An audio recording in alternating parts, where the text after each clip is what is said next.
Le citoyen ne s'appartient pas, point final. L'État possède l'individu et donc, il doit avoir le monopole absolu, total, sur son éducation. Zéro alternative. C'est complètement brutal, non? Je veux dire, oublier tout ce qu'on sait sur l'individualisme, l'épanouissement personnel, la liberté de choisir sa propre vie. Ce qu'on vient juste de le lancer, là, c'est le postulat d'ouverture du livre 5 de la politique d'Aristote.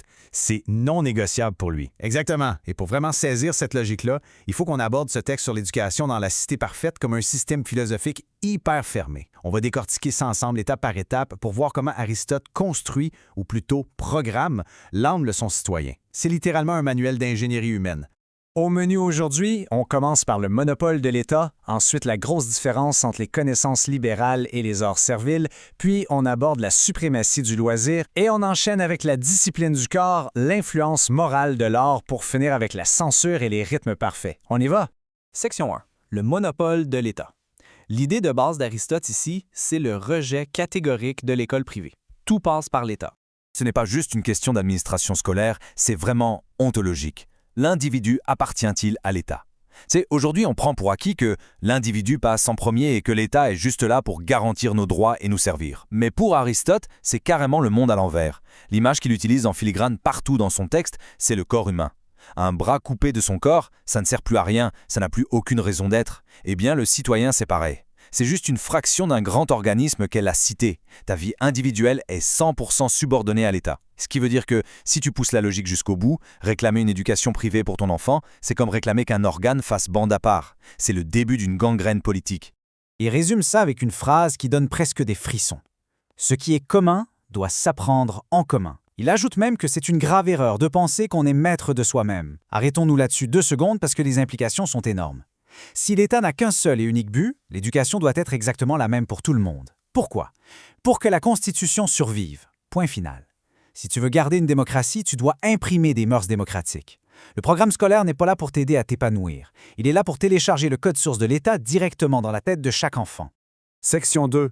Connaissances libérales et hors servile. Grosso modo, le travail qui libère versus le travail qui dégrade l'humain. C'est là qu'on entre dans le vif du sujet. D'un bord, tu as les occupations dites libérales, qui cultivent l'esprit, le corps et la vertu. Et de l'autre, les occupations serviles. Et attention, le mot servile ici, c'est beaucoup plus large que le simple fait d'être un esclave physique. Chez Aristote, c'est n'importe quel travail salarié. Dès que tu accomplis une tâche en échange d'une paye, pouf, c'est servile. Pourquoi? Parce qu'il est convaincu que ça vide ton esprit de sa noblesse et de sa capacité d'agir. En fait, l'intention change tout le geste. Étudier une science ou pratiquer un art pour toi-même, pour tes proches ou pour la vertu, c'est super noble. Mais faire la même maudite affaire pour quelqu'un d'autre en échange d'argent, tu deviens un mercenaire. La transaction commerciale vient tout polluer. C'est fou quand on y pense. Il définit littéralement l'artisan ou le mercenaire comme quelqu'un qui travaille pour des étrangers contre un salaire, dépouillant son esprit de toute noblesse. Mais comment il justifie une vision aussi radicale? Pourquoi l'argent déformerait-il l'âme comme ça? C'est parce que pour lui, la vraie liberté intellectuelle exige une indépendance totale. Si tu dépends d'un boss ou d'un client, ton jugement est biaisé. C'est inévitable. Tu ne cherches plus la vérité absolue ou la beauté, tu cherches juste à plaire à la personne qui te signe ton chèque. Ton esprit se contracte. Il devient utilitaire. C'est une critique assez implacable qui rentre en collision directe avec toute notre conception moderne de la carrière, de l'ambition et de la réussite. Ce qui nous amène logiquement à la section 3, la suprématie du loisir.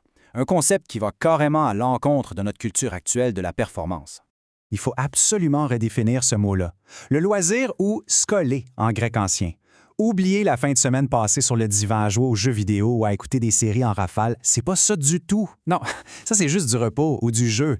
Et Aristote dit que le jeu n'a qu'une seule utilité, délasser. C'est littéralement une pilule, une médecine que tu prends pour te remettre de la fatigue de ton travail. Mais le vrai loisir, la skolé, c'est super actif. C'est l'emploi noble et rigoureux de ton temps libre pour faire de la philosophie, de la politique, pour chercher une vérité supérieure. Exactement. Le repos répare la machine pour qu'elle puisse retourner au travail. Mais le loisir, c'est la destination finale. C'est le but de l'existence. Il a cette phrase magnifique qui dit « La nature elle-même nous demande non pas seulement un louable emploi de notre activité, mais aussi un noble emploi de nos loisirs. » C'est la base de tout son système. On travaille pour avoir du loisir. Et la plus grande tragédie pour un humain, ce serait de finalement avoir du temps libre et de ne pas savoir quoi en faire d'intelligent. L'État a donc le devoir absolu de t'apprendre à ne pas gaspiller ce temps-là. Si l'éducation manque son coup là-dessus, t'as beau être riche, tu restes un barbare dans ton âme. Section 4. La discipline du corps. Selon l'ordre naturel d'Aristote, le corps se développe avant l'esprit. L'État doit donc formater le physique en premier. Et là, il met des balises hyper strictes sur la gymnastique. Oui à la santé, oui à l'agilité, ça encourage un bon courage. Mais c'est un non catégorique à l'entraînement athlétique brutal. Il rejette complètement l'idée de créer des guerriers féroces. C'est une flèche directe vers Sparte, ça. Les Spartiates traumatisés presque à leur jeune avec des entraînements d'une violence inouïe pour les endurcir. Aristote trouve que c'est une erreur fondamentale. Trop d'entraînement physique, ça fabrique des bêtes féroces, pas des bons citoyens. Faisons une analogie avec aujourd'hui. Imaginez des jeunes qu'on mettrait dans des camps d'entraînement militaire extrêmes, en pensant que ça forge le caractère. Aristote te dirait que surmener le corps par la douleur et l'épuisement, ça détruit littéralement l'intelligence. Tu crées des outils de violence, pas les êtres libres capables de gouverner la ville. Section 5. L'influence morale de l'art. Et c'est là qu'on entre dans la zone la plus fascinante et peut-être la plus terrifiante du manuel d'Aristote. La question qu'il pose est la suivante. La musique, est-ce que c'est juste un plaisir auditif pour s'amuser ou est-ce que c'est un véritable outil de conditionnement moral? Pour nous, la musique, c'est super subjectif, c'est une humeur, c'est l'expression de soi. Mais Aristote refuse ça catégoriquement. Pour lui, la musique sort du domaine de l'art pour devenir une science comportementale stricte. En d'autres mots, ce qu'il dit, c'est que la musique a le pouvoir littéral et mécanique de modifier ta moralité. Ce n'est pas poétique, c'est chirurgical. Il est vraiment convaincu que la musique façonne l'âme. C'est le principe de la mimésis, l'imitation. Les rythmes et les mélodies, ce ne sont pas juste des sons qui flottent dans l'air. C'est la colère, le courage ou la douceur, mais traduits en fréquences sonores. Imagine que ton âme est une éponge. T'écoutes une musique agressive avec un rythme colérique, ton âme absorbe cette colère-là. Par sympathie, elle se reconfigure. T'écoutes quelque chose de noble, tu deviens noble. C'est du piratage psychologique à l'état pur. L'État utilise l'éducation musicale pour modeler le subconscient des enfants avant même qu'ils aient l'âge de raisonner. Section 6. La censure et les rythmes parfaits. Évidemment, si la musique est une arme aussi puissante, l'État ne peut absolument pas la laisser libre. C'est l'arrivée de la censure d'État scientifique. Alors, voici les règles de faire de l'éducation musicale. 1. Les jeunes doivent jouer physiquement d'un instrument, parce que c'est en pratiquant qu'on apprend à juger l'art. 2. Et ça c'est malade, ils doivent absolument arrêter de jouer avant d'atteindre un niveau professionnel. Et 3. Seulement certains instruments sont légaux. Mais c'est quoi cette peur de devenir un professionnel? Ça nous ramène à l'idée du travail servile dont on parlait tantôt. Si tu deviens un virtuose, tu passes ta vie à pratiquer, ce qui ruine ton corps. Et surtout, tu commences à jouer pour un public. Tu joues pour plaire à la foule. Tu deviens mercenaire du divertissement.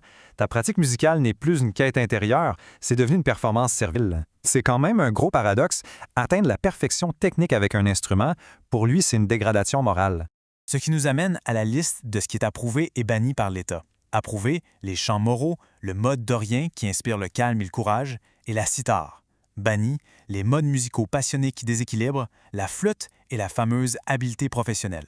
Décortiquons ça une seconde. Bannir des rythmes parce qu'ils rendent l'âme instable, c'est drôle parce que c'est exactement le même débat qu'on a aujourd'hui avec l'impact du temps d'écran ou des réseaux sociaux sur les jeunes. C'est dans plein ça, si tu laisses un enfant scroller pendant des heures sur un algorithme frénétique qui booste sa dopamine en continu, son cerveau se recable pour devenir impulsif. Aristote disait la même affaire. Laisse les jeunes écouter des rythmes chaotiques et ils vont devenir des adultes impulsifs incapables de se gouverner. Et s'ils ne peuvent pas se gouverner eux-mêmes, ils ne pourront jamais gouverner la cité. Et puis, il y a le cas de la flûte, l'instrument complètement proscrit. Aristote cite la mythologie pour appuyer ça. La flûte a été condamnée par Minerve elle-même parce qu'elle empêche l'usage de la parole. C'est tellement brillant comme argument. Derrière le petit mythe, tu as toute la philosophie de la Grèce antique. La parole, c'est le logos, la raison humaine, l'intelligence articulée. Or, quand tu joues de la flûte, ta bouche est occupée. Elle déforme ton visage, tu ne peux plus parler, tu ne peux plus chanter des mots. En empêchant le logos, la flûte devient l'instrument antiphilosophique par excellence.